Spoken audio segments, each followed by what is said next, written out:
Public Sénat, avec le soutien de la Mutuelle nationale territoriale, la Mutuelle des agents des services publics locaux et Adviso Partners, cession, acquisition et transmission d'entreprises, nos territoires ont de la valeur, vous présente le Journal des territoires.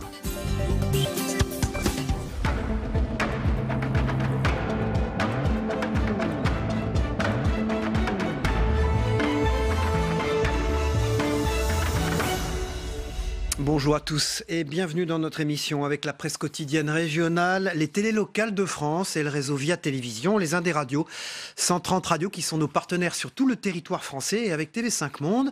3 parties dans cette émission, dans un instant le JT des territoires, puis après la météo c'est Territoire d'info avec l'invité politique. Aujourd'hui en direct sur ce plateau c'est Guillaume Pelletier, député du Loir-et-Cher qui est vice-président du groupe LR à l'Assemblée nationale. Enfin, 3e partie de l'émission, l'actualité parlementaire et sénatoriale en fin de mission. Voilà, dans un instant, eh bien, c'est le JT des territoires. Je vous y retrouve dans un instant. À tout de suite.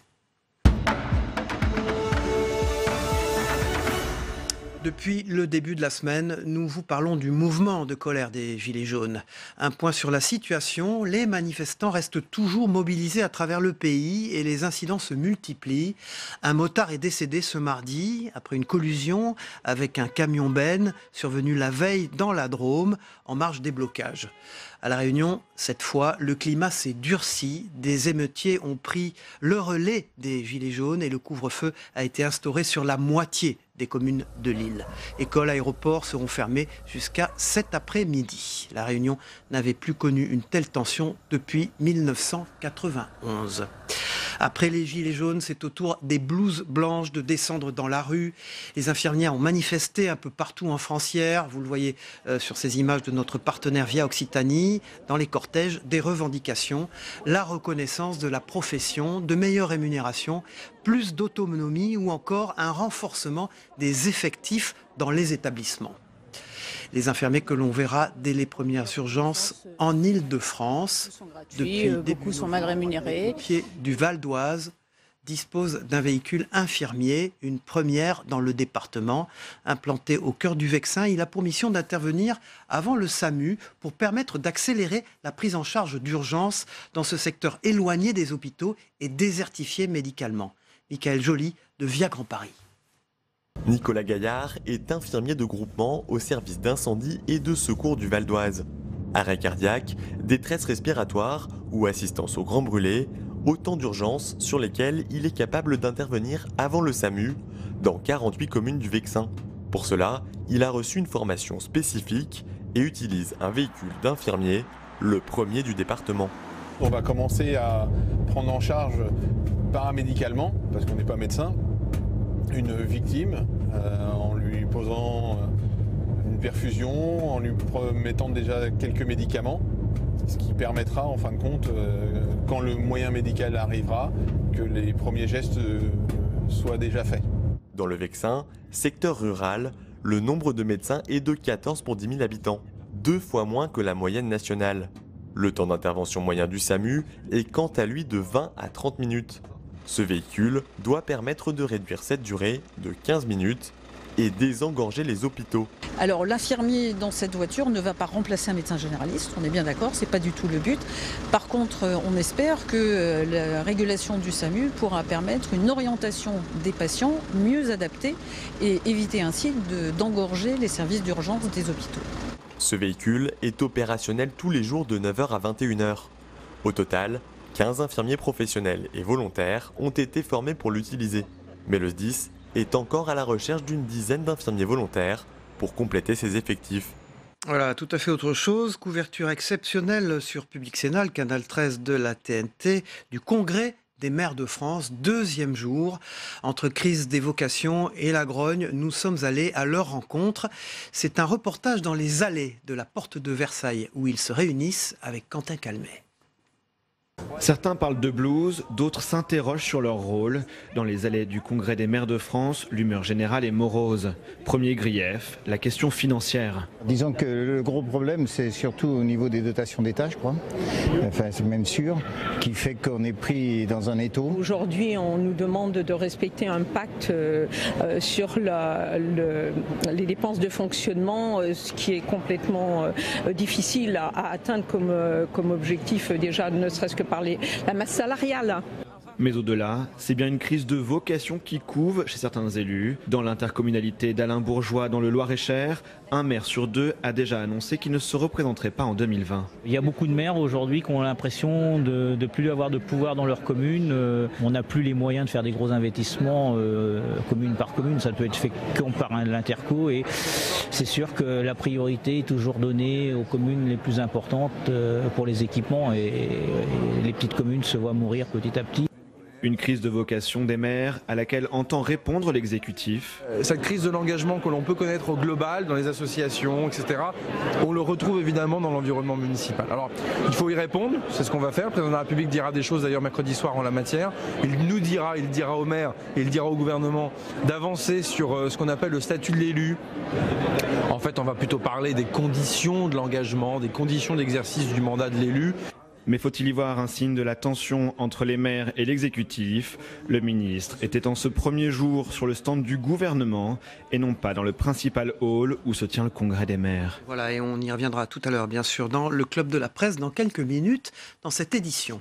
Tout à fait autre chose, une initiative positive et intéressante, un camion aménagé pour aller à la rencontre des populations. Cela se passe près d'Annecy. Le nom de ce camion est un peu spécial, c'est le Mikado.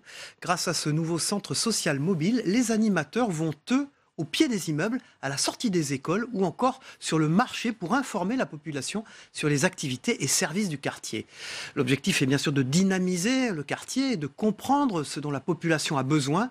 C'est un reportage de Juliette Vincent-Seigné pour 8 Mont-Blanc, notre partenaire. Depuis cet été, les habitants du quartier de Novelle ont une nouvelle habitude. Après leur marché, ils sont nombreux à s'arrêter au camion aménagé Mikado. Ils s'assoient pour discuter le temps d'un café, mais viennent aussi chercher des informations sur les activités de leur quartier. Ça participe déjà à la vie du quartier, à la vie du marché, et que c'est un élément moteur fort important que le Mikado, vu que le quartier est un quartier très populaire. Les gens peuvent, tout en faisant leur marché, venir prendre des renseignements auprès du personnel qui est compétent en plus. La naissance du Mikado vient de l'union entre les deux maisons des jeunes et de la culture du quartier Noveltep. Une fusion qui permet la mise en place de nombreux projets, à l'image de cette première réalisation.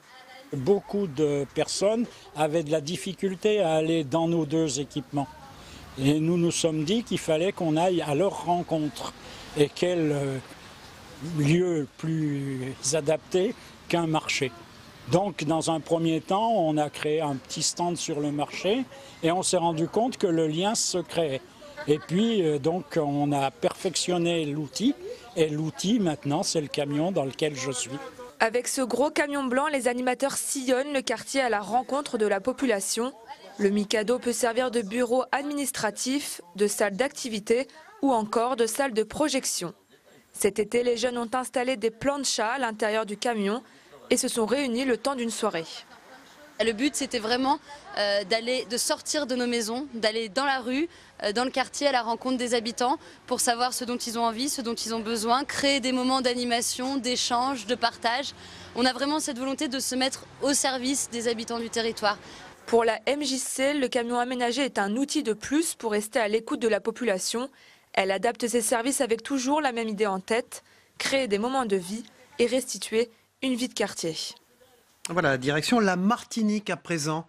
Un câble sous-marin pour améliorer les réseaux. 1746 km de câbles entre la Guyane et la Martinique. L'opérateur téléphonique Orange a entamé la dernière phase du projet de raccordement. Des travaux dans le but de renforcer la qualité du réseau en Martinique. Le dispositif sous-marin et sous terre ne devrait pas modifier le paysage et ne pas abîmer l'écosystème. C'est le plus important. C'est un reportage de nos partenaires d'ATV Martinique, signé Régis Loïc. La plage de Madiana, véritable chantier à ciel ouvert. Les hommes et les machines sont à l'ouvrage. Tout se fait au départ de ce bateau. Les câbles, raccordés à la Guyane, sont redirigés vers la plage. La manœuvre est lente mais précise. Au large, c'est un câble qui est posé au fond, sur les fonds marins, j'ai envie de dire. Et en se rapprochant de la côte, ce câble est ensouillé. C'est-à-dire qu'on va l'enfouir jusqu'à 1 mètre de profondeur, ou bien en fonction des endroits, par exemple la présence d'un herbier ou autre, on sera plutôt obligé d'ancrer ce câble-là. Et quand on va arriver sur la plage, le câble va être enfoui jusqu'à 2 mètres de profondeur, jusqu'à cette BMH-là, de sorte à ce que ce câble-là soit, on va dire, invisible pour tout le monde et pour les usagers de la plage notamment.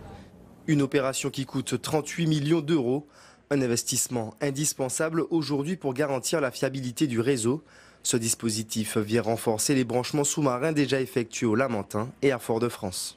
On doit faire face à une augmentation très importante des usages des moyens de télécommunication.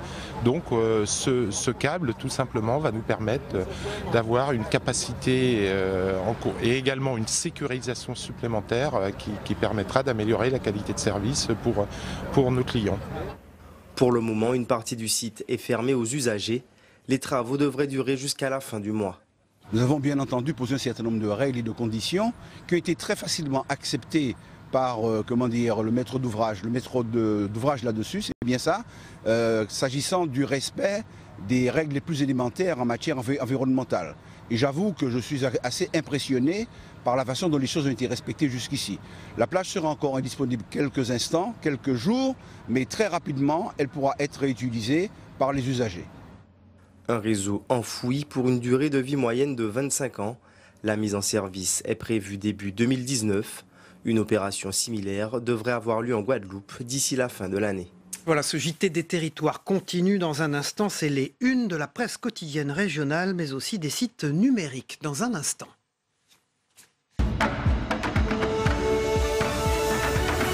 Bonjour, Saveria, c'est la guerre des nerfs. Les gilets jaunes ne veulent rien lâcher à la une de la presse de la Manche ce matin. La guerre des nerfs entre un mouvement désorganisé miné par la violence et un gouvernement qui durcit le ton. La situation apparaît plus tendue que jamais. Cette nuit, il était encore 450 à Cherbourg, en Cotentin, à tenir un barrage. Et puis, il y a eu hier un second mort en marge des manifestations. Un motard a été percuté par un camion Ben qui tentait de faire demi-tour pour éviter un barrage. Ça, c'était dans la Drôme. Au total, les manifestations ont fait plus de 530 blessés, 17 graves, et puis 95 membres des forces de l'ordre ont été blessés depuis le début du mouvement. Ça, c'est ce qu'indique Laurent Nunez, le secrétaire d'État auprès du ministre de l'Intérieur. Christophe Castaner, au carton à la une de la Provence, Saveria. Un homme est en première ligne dans la gestion de ce mouvement. Christophe Castaner, le ministre de l'Intérieur, accusé de jeter de l'huile sur le feu, de dramatiser la situation en parlant de radicalisation du mouvement sur le terrain. Les blocages sont en effet infiltrés, on l'a vu, par des casseurs. Résultat, le gouvernement joue la carte de la fermeté. Christophe Castaner dénonce la dérive totale du mouvement contre la hausse des taxes sur le carburant. Il pointe une radicalisation, un très grand nombre de blessés. Interview à lire ce matin dans la Provence. Voilà, et Michael Zames, le rédacteur en chef de la matinale, m'a dit que la garde à vue est prolongée pour Carlos Ghosn ce matin à la une de la Voix du Nord, Saveria. Après l'onde de choc provoquée par l'arrestation du patron lunatique de Renault-Nissan, les employés du groupe se sentent trahis, dégoûtés, inquiets. Ils attendent la vérité. Reportage dans l'usine MCA à Fénis, dans le Nord. Ils gagnent 45 000 € par jour et il a trouvé le moyen d'en vouloir encore plus. C'est de la folie, s'étrangle un de ses employés justement à la sortie de l'usine. Thierry Bolloré, le numéro 2 du groupe automobile, va lui assurer la direction exécutive de Renault. Et puis anxiogène, les agriculteurs touchés par le cancer à la une du Courrier Picard, une affaire assez sérieuse, Saveria. Les agriculteurs sont-ils davantage sujets au cancer? 12 000 agriculteurs picards ont participé à une étude la plus grande au niveau mondial sur la santé en milieu agricole. Les premiers résultats sont contrastés malgré leur exposition aux pesticides. Ces agriculteurs ont moins de cancer que la population générale. Ils ont une espérance de vie plus longue. Il y a donc moins de cancer. Pourquoi?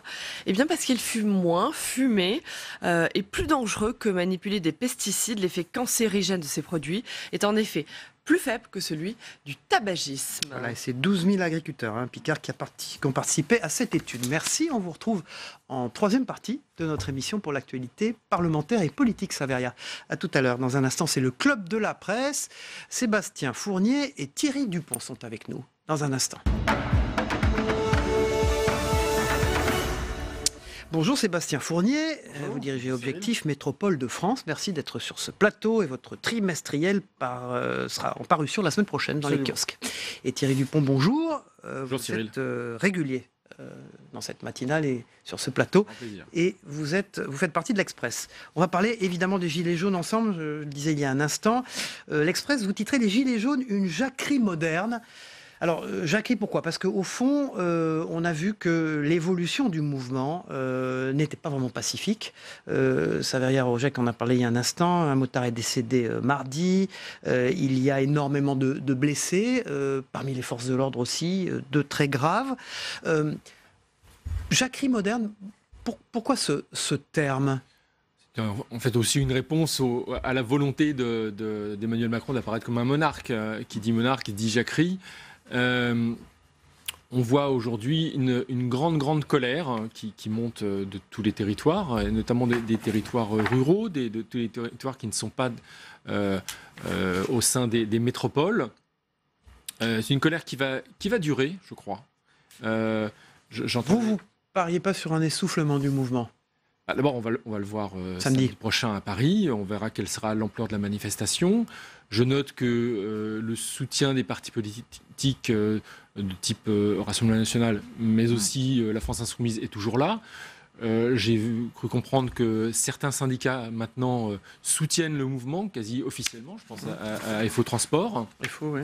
Donc, il faut voir si ça va s'essouffler samedi. En tout cas, je dirais que pour Emmanuel Macron, les dégâts sont déjà là, en fait. Les dégâts dans son image, ils sont dans la tête des gens désormais, et notamment de tous ceux qui ont été sur les barrages samedi dernier. Ceux-là, je ne pense pas qu'on arrivera à les ramener, qui pourra à nouveau soutenir Emmanuel Macron. Je pense que c'est terminé, un cap a été franchi. Les 2 morts, les nombreux blessés ne vont pas participer à une extinction de ce mouvement, selon vous, Sébastien Fournier? Il faudra voir, effectivement, je suis d'accord avec Thierry, il faudra voir le test de samedi, comment la mobilisation va continuer. Mais je voulais dire là-dessus, sur ce sujet, sur les gilets jaunes, et donc sur ce ras-le-bol fiscal, il y a quand même une chose qu'il faut, je pense, dire, c'est que, au fond, le gouvernement n'a pas suffisamment expliqué.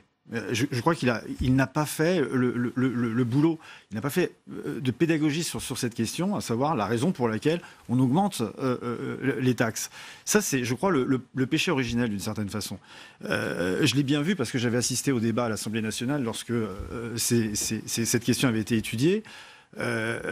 D'aucune manière, déjà dans l'enceinte de l'Assemblée nationale, pour l'opposition, avait été expliquée la raison pour laquelle on augmentait ces taxes. Alors vis-à-vis des Français, évidemment, là, il y a un fossé énorme. Je pense que le péché originel est là. Et puis s'y ajoutent bien les conditions dans lesquelles Emmanuel Macron a été élu en mai 2017, la faiblesse de son score de premier tour, les conditions très particulières de son élection second face à Marine Le Pen, la vague de dégagisme dont il a su profiter fait qu'aujourd'hui, il a très peu de relais locaux. Et la fin du cumul des mandats en ça l'handicap, c'est-à-dire qu'il n'a pas les relais qui lui permettent d'expliquer sa politique. Ouais. Et aujourd'hui, et on le voit, les premiers retours des députés de La République En Marche revenant de leur circonscription après le week-end dernier passé dans les territoires, ils sont catastrophés. Et pour certains, ils ont peur aujourd'hui. Rendez-vous très important donc, pour le gouvernement samedi. Samedi, oui. Vous parliez des élus. L'Express sort un papier sous votre signature et celle d'Éric Mandonnet d'ailleurs. La détente attendra, à propos des élus locaux et d'Emmanuel Macron. Vous faites référence au Congrès des maires qui se tient à la porte de Versailles à Paris. L'exécutif cherche à renouer avec les collectivités locales, on le sait. Et c'est plus facile à dire qu'à faire apparemment. Oui. Parce que ça, c'est la volonté affichée, notamment depuis, on l'a vu, depuis la séquence du remaniement de la mi-octobre. On a nommé 2 ministres qui sont un peu en charge de... nous appelons des jokers. Jacqueline Gouraud. Jacqueline Gouraud et Sébastien Lecornu, qui sont chargés de renouer le lien avec les territoires. C'est plus difficile à faire, c'est plus facile à dire qu'à faire parce qu'il y a tout le passé. Et puis, il y a tout le passé, c'est-à-dire que la plupart de ces acteurs se connaissent, ils ont des relations interpersonnelles déjà anciennes, parfois des solides inimitiés. Et puis, il y a des dossiers, il y a une sorte de dialogue de sourds, ils ne sont pas d'accord sur le constat. Par exemple, les maires disent que la dotation globale de fonctionnement baisse, et notamment pour plus d'une vingtaine de milliers de communes. Alors que le gouvernement dit, non, vous voyez bien, on augmente les moyens qui sont mis à la disposition des maires. Donc là, il y a un vrai dialogue de sourds. Et pour l'instant, on a du mal à en sortir. On va revenir d'ailleurs aux inimitiés féroces qui sont décrites dans le papier entre les acteurs politiques de ce malaise qui existe donc, chez les élus locaux dans un instant. Mais Sébastien Fournier, contrairement à ce que disent certains, ce qu'on lit aussi, ce qu'on a entendu hier à l'issue de ces journées du Congrès des maires de France, il y a un peu de manœuvre politique là-dessous, non ? Oui, un petit peu. Déjà, le malaise... Ce ne sont pas simplement des problématiques budgétaires ou techniques, bien sûr. Il y en a, bien entendu. Il y en a les maires vient de dire Thierry Dupont, par exemple. Les maires qui sont contraints, là, pour le coup, de moins dépenser. C'est les préfets, c'est l'État là qui est en train de faire le boulot dans les territoires. Mais pas que, vous dites, Mais pas seulement, voilà, exactement. Je veux dire, il y a déjà un mouvement de fond qui s'opère depuis quelques années. Déjà, sous le quinquennat précédent, la réforme territoriale a été très très mal vécue par les élus, par les maires, parce qu'on les a forcés à se regrouper. Alors, on parle d'intercommunalité, c'est-à-dire c'est les communes qui se mettent ensemble. Ils l'ont très très mal vécu. Pour eux, c'était une perte d'identité de leur territoire, voire une perte de leur siège, soyons honnêtes. Mais à travers ça, on a aussi des élus qui ne sont pas complètement opposés. Alors, ils ne sont pas totalement satisfaits de la politique aujourd'hui du gouvernement, mais ils ne sont pas dans l'affrontement, ils ne sont pas dans l'opposition. Je pense notamment à Philippe Sorel, le maire de Montpellier, avec qui je me suis entretenu hier. Je pense bien sûr à Jean-Luc Moudinque, le maire de Toulouse. Vous voulez dire, il y a des élections municipales qui arrivent. Exactement, absolument, en effet. On voit bien de part et d'autre. Ils sont aussi dans un positionnement, pour certains en tout cas. Évidemment, de part et d'autre, comme le dit très bien Thierry dans son papier dans l'Express, c'est vrai qu'Emmanuel Macron cherche appui sur certains élus, de grands élus, mais aussi à l'inverse, on a des élus qui, en effet... on les connaît, donc vous citiez Jean-Luc Moudinque, il y a Christian Estrosi, peut-être Alain Juppé aussi. Certainement. Et puis il y en a d'autres, Jean-Luc Rigaud, le maire d'Annecy. Il n'y a pas que des maires de grandes villes et de métropoles qui sont plutôt favorables, on va dire, à la politique du gouvernement. On va revenir, Thierry Dupont, dans ce papier de l'Express, Macron et les élus locaux, la détente attendra, que vous co-signez avec Éric Mandonnet. Vous parlez au fond des inimitiés qui sont nées de ces situations, de ces positionnements. Hervé Morin, président des Régions de France, Dominique Bussereau, président de l'Assemblée des départements de France, François Baroin, qui a l'air de ne pas vraiment s'entendre avec Édouard Philippe. Pourtant, ils sont issus du même parti. Vous décrivez très bien les scènes dans l'Express de leur réunion à Matignon. Ça semble pas aller franchement dans le bon sens entre eux. Par exemple, François Baroin n'a jamais vraiment pardonné le choix d'Édouard Philippe de rallier Emmanuel Macron avant même les législatives de 2017. Mais même maintenant, alors qu'Édouard Philippe est Premier ministre... il l'accuse de posture. L'exécutif accuse le président de l'Association des maires de France de posture. Moi, j'entendais Sébastien Lecornu dire « Mais oui, mais François Baroin, c'est le premier à avoir décidé le gel des dotations en 2011, lorsqu'il était ministre du Budget. François Baroin soutenait François Fillon, qui voulait mettre fin aux emplois aidés. Or, aujourd'hui, les maires de France disent « Ah, ben oui, mais les emplois aidés, c'était quand même bien, et tout ça. » Donc voilà, il s'accuse de posture. Ils cherchent à contourner l'AMF. Alors c'est difficile parce que l'AMF est incontournable. Donc ils essayent de s'appuyer un peu sur, on l'a dit, sur des grands maires, sur des maires de grandes villes de France, mais également sur des associations. Alors, le problème pour eux, c'est que quand même la majorité des maires sont quand même très, très frileux. Non, c'est bien que ça. Les paroles du Premier ministre, c'est que l'AMF, ce n'est pas un État dans l'État. C'est ce qu'on dit à Matignon. Ça veut vraiment renvoyer François Baroin à un rôle moins important qu'il ne le prétendrait ?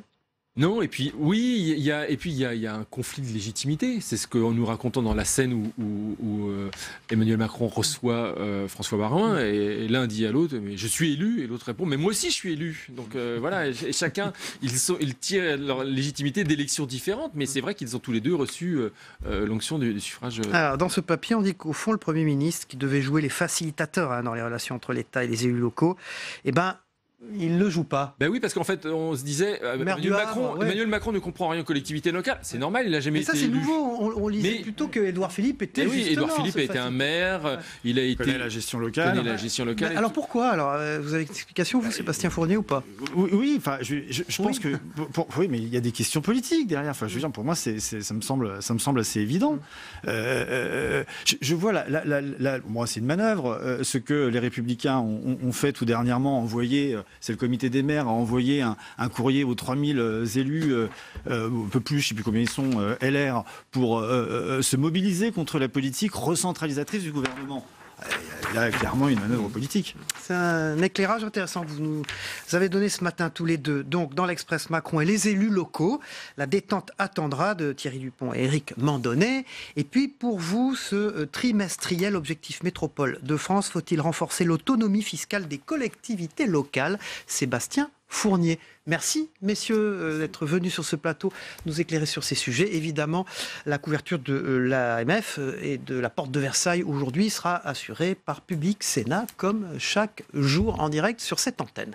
Voilà, dans un instant, c'est la météo des territoires. Sur le canal 13 de la TNT, c'est aussi la seule météo avec les territoires français d'Amérique, de l'océan Indien, du Pacifique et des Caraïbes. On se retrouve tout de suite après. La météo vous est présentée par l'Assemblée des départements de France.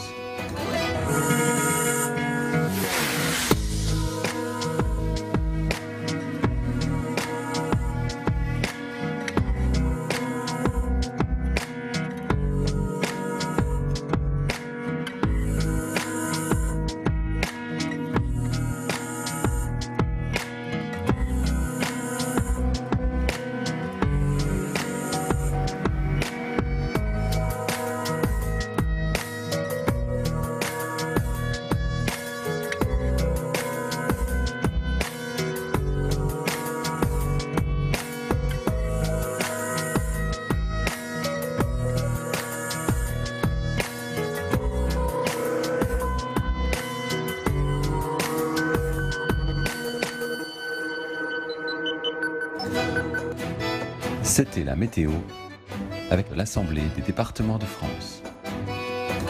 Voilà, dans un instant, la deuxième partie de notre émission avec l'invité politique. Aujourd'hui, c'est Guillaume Pelletier, le vice-président du groupe LR à l'Assemblée nationale, qui est là, qui nous rejoint sur ce plateau en direct. Tout de suite, on va aller regarder ce qui se passe du côté du monde, ce que vous devez savoir de l'actualité du monde en quelques minutes, avec notamment les images de l'attentat suicide à Kaboul hier. A tout de suite.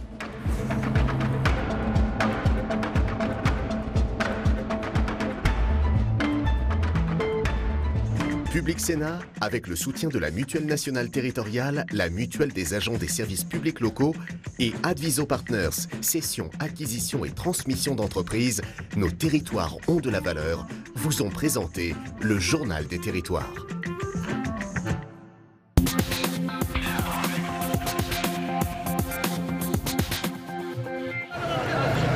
C'était jour férié en Afghanistan ce mardi pour la célébration de la naissance du prophète Mahomet. L'occasion d'une grande cérémonie dans la soirée dans cet hôtel de Kaboul. Plus d'1 millier de personnes venues de tout le pays, dont beaucoup de responsables religieux. Un rassemblement frappé par l'attentat suicide le plus meurtrier de ces dernières années dans la capitale afghane.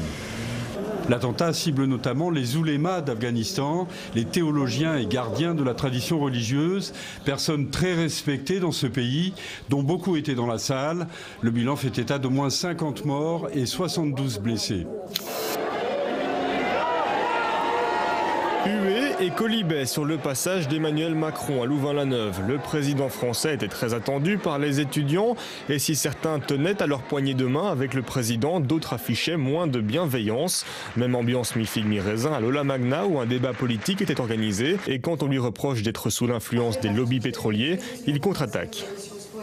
ce qui bloque aujourd'hui notre changement, c'est en rien les lobbies. Et je vais venir sur la production d'énergie, en rien. Moi, je vous défie de voir en quoi Total a influencé la stratégie française, en rien. C'était il y a tout juste un an, le 21 novembre 2017, des scènes de liesse à Harare. Peu avant, le président de l'Assemblée nationale venait d'annoncer la démission du chef de l'État, Robert Mugabe. Mais finalement, 12 mois plus tard, que reste-t-il? Ce que nous réalisons, c'est que le retrait de Mugabe en tant qu'individu ne change pas le système. C'est le même ancien système. Nous souffrons plus que nous ne souffrions avec le président Mugabe. C'était beaucoup mieux avant. Dans des pays voisins, il y a des chefs d'État qui soutiennent la candidature de Martin Fayulu. Il y a aussi quelques personnes de la communauté internationale. En tout cas, nous sommes dans le bon et je suis très sûr que le 23 décembre 2018, Martin Fayulu va gagner les élections. Donc, ce que nous disons, nous allons aller aux élections, nous n'allons pas boycotter les élections. Vous allez voir, vous seriez peut-être très surpris. Un de ces 4 matins, peut-être Kabila risque même d'annuler les élections et de faire un report.